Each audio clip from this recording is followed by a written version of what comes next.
Selamat petang saudara sekalian.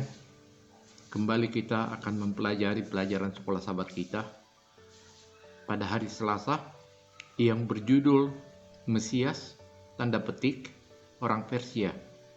Dan ayat yang menjelaskan tentang hal itu terdapat dalam Yesaya 44 ayat 26 dan Yesaya 45 ayat yang ke-6. Yesaya 44 ayat 26 berkata, "Akulah yang menguatkan perkataan hamba-hambaku dan melaksanakan keputusan-keputusan yang diberitahukan utusan-utusanku." 45 ayat 6 Yesaya, "Supaya orang tahu dari terbitnya matahari sampai terbenamnya bahwa tidak ada yang lain di luar aku. Akulah Tuhan dan tidak ada yang lain." Saudara, mengapa Raja Persia ini atau Kores dikatakan Mesias dalam tanda petik? Pelayanan Yesaya dimulai pada tahun 745 sebelum Masehi sampai tahun 685 sebelum Masehi. Dan Yesaya secara akurat meramalkan Kores dengan menyebut namanya dan aktivitasnya. Memang Kores datang dari utara dan timur Babel, lalu menaklukkan Babel pada tahun 539 sebelum Masehi. Kores melayani Allah saat ia membebaskan bangsa Yahudi dari pembuangan Babel, dan Kores mengizinkan kembali pembangunan Yerusalem. Itu terdapat keterangannya dalam buku Ezra pasal yang pertama. Anda boleh baca kitab Ezra pasal yang pertama. Mengapa Kores dikatakan Mesias? Bila mana kita lihat tahun-tahun kekuasaan atau tahun-tahun pelayanan daripada Yesaya, ada sekitar 146 tahun sejak kematian Yesaya sampai kejatuhan Babel, tetapi nubuatan Yesaya telah disampaikan 1,5 abad sebelumnya. 146 tahun. Bisa kita melihat itu dari kapan? Dari sejak kematiannya. Karena tindakan Kores telah dibuktikan dengan baik, didapat dari mana? Tentunya dari sumber-sumber sejarah kuno, termasuk sejarah Babel, laporan yang Kores tulis dalam silinder laporan yang Kores tulis sendiri, dan dari Alkitab. Kita dapat buktikan itu di dalam 2 Tawari 36 ayat yang ke-22 dan 23. Kemudian Ezra pasal yang pertama, lalu Daniel pasal yang 10 ayat yang pertama, atau Daniel 5 dan Daniel pasal 6. Mengapa Allah memanggil Kores? Itu yang perlu kita ketahui. Yesaya 45 ayat 1 mengatakan, "Beginilah firman Tuhan. Inilah firmanku kepada orang yang kuurapi, kepada Kores yang tangannya kupegang, supaya aku menundukkan bangsa-bangsa di depannya dan melucuti raja-raja, supaya aku membuka pintu-pintu di depannya dan supaya pintu-pintu gerbang tidak tinggal tertutup." Jadi Tuhan mengurapi. Kata mengurapi sini atau kuurapi artinya kutahbiskan, dan arti dalam bahasa Ibrani itu artinya Mesias. Mesias itu artinya yang diurapi.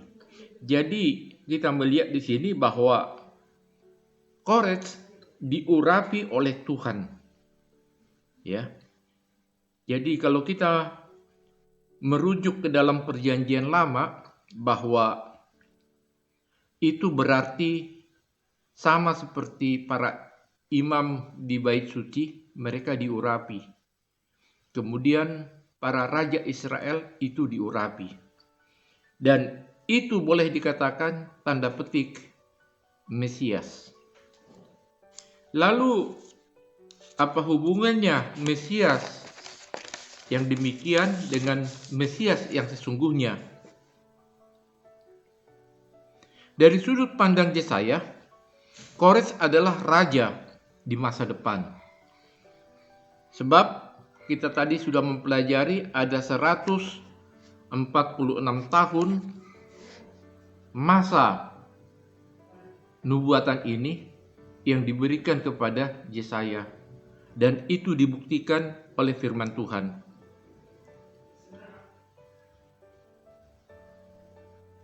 Dari sudut pandang Yesaya, Kores adalah raja di masa depan yang diutus oleh Allah untuk membebaskan umatnya. Namun dia adalah Mesias yang sedikit unik. Sedikit unik kenapa? Sebab dia bukan bangsa Israel. Memang dia melakukan beberapa perkara yang akan dilakukan oleh Sang Mesias, yaitu membebaskan umat Allah yang tertawan, namun dia tidak dapat disamakan dengan Mesias yang sesungguhnya karena dia bukan keturunan Daud dari bangsa Israel. Dengan meramalkan Kores, Allah membuktikan keilahiannya yang unik dengan menunjukkan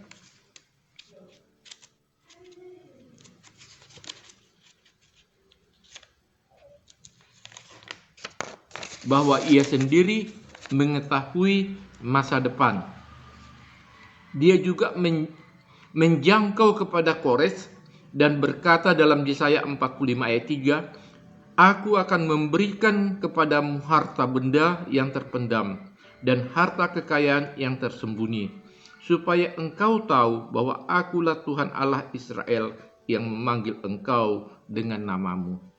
Jadi sebelum Kores terpilih atau lahir, Tuhan sudah tahu bahwa dialah yang akan membebaskan bangsa Israel dari mana? Dari Babilonia. Jadi dia tahu, dan itu dinyatakan kepada nabinya Yesaya, dan Yesaya menyampaikan dengan akurat nama itu muncul. Jadi di sini kita lihat bahwa Tuhan mengetahui apa yang akan terjadi dan apa yang akan terjadi, baik kita sudah ada atau sudah lahir ataupun belum lahir. Jadi di sini saudara-saudara sekalian, pengharapan apakah yang ditawarkan oleh nubuatan ini kepada kita? Itu yang perlu. Tentunya nubuatan bahwa Allah masih tetap mengendalikan segala sesuatu untuk pengharapan masa depan, yaitu kehidupan kekal di surga.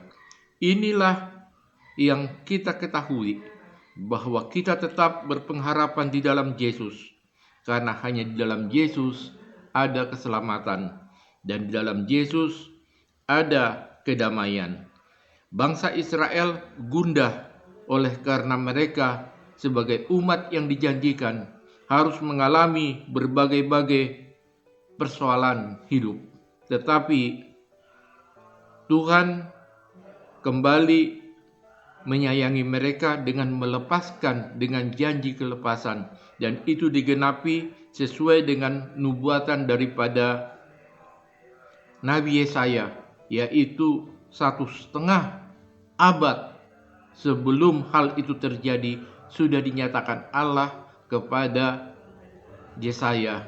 Dan sekarang buktinya kita melihat bagaimana bangsa Israel telah kembali ke Babilonia, kembali ke Yerusalem oleh karena berkat perlindungan Tuhan. Kiranya Tuhan memberkati kita semua. Selamat sore, Tuhan memberkati.